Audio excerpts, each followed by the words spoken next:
Una, buksan ang iyong Roblox account sa isang web browser at siguraduhing naka-login ka. Kapag nasa homepage ka na, tingnan ang itaas na bahagi ng screen at i-click ang gear icon para mabuksan ang menu ng mga setting.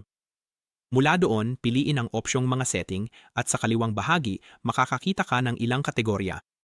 I-click ang Privacy and Content Restrictions at mag-scroll pababa hanggang sa makita mo ang seksyong Visibility and Private Servers.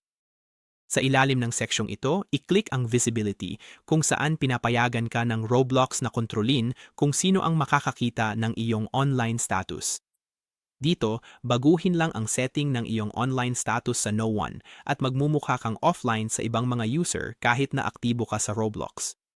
Ito ay lalong kapakipakinabang kung gusto mo ng privacy, gustong maglaro ng walang abala, o ayaw mo lang makita ng iba kapag online ka.